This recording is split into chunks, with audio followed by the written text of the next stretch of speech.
Welcome to week 6 of History 601, Introduction to Public History. Last week we had a wonderful video with Dr. Brian Hackett discussing museums and so forth. So we're just a little bit behind.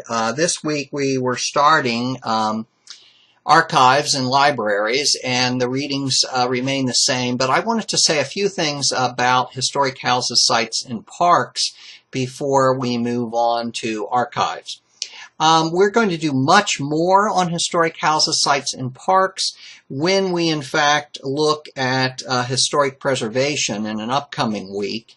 And we'll start there with a good overview of Colonial Williamsburg, which was, really the earliest and most massive of the historic preservation sites.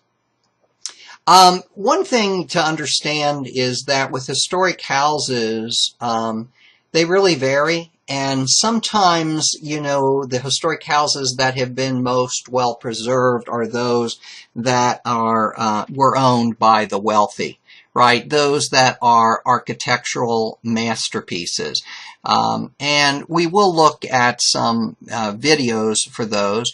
And with all of these short clip videos, most of them from YouTube, I suggest that you just, at your leisure, download the PowerPoint for this week and then click on the links and go and watch these yourself rather than me going through all of them.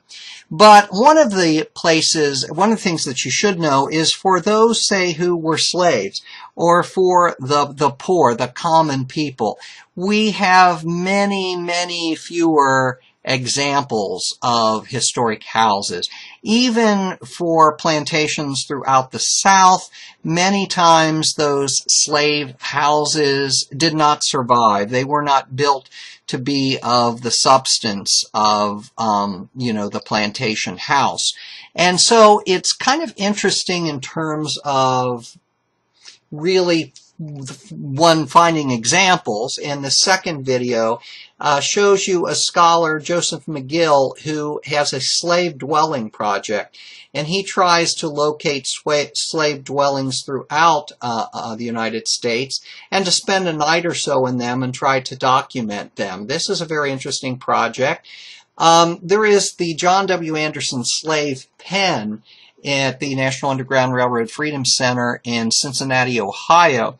It is not particularly well interpreted. If you've ever visited the center, there's really no interpretation at all.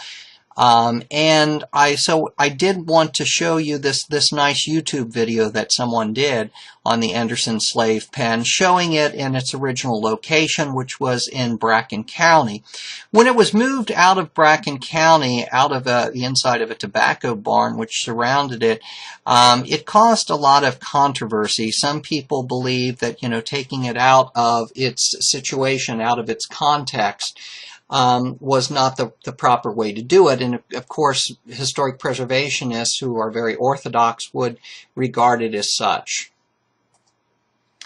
Of course, probably one of the most well-known historic houses is the largest house in America, and that is the Biltmore Estate in North Carolina. They have a very nice little overview video here.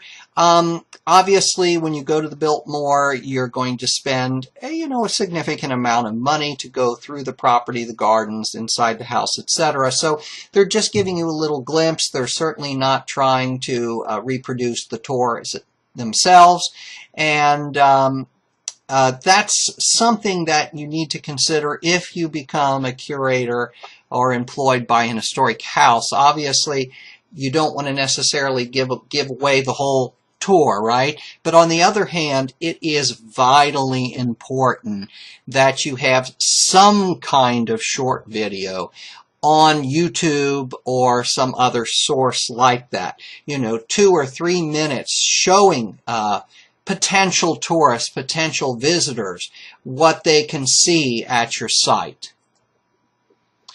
Now, these are 2 very well done videos on the Mark Twain House and Museum in Hartford, Connecticut.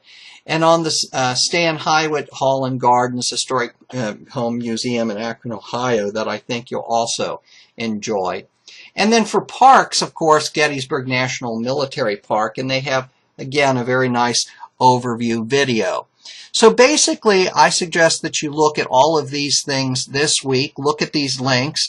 I took quite a bit of time surfing the internet, and of course, with that, falling down a lot of internet rabbit holes, as they sometimes express, trying to find suitable examples, again, from slave houses to an historic house like Vanderbilt, to Gettysburg, to the Mark Twain House and Museum, etc. And I think this is a good overview for you. We are going to continue to read, for our archives for next week, and we will have a video with Dave Schroeder then. If there's any questions, feel free to email or phone me, and as always, I'm happy to help. Have a good week.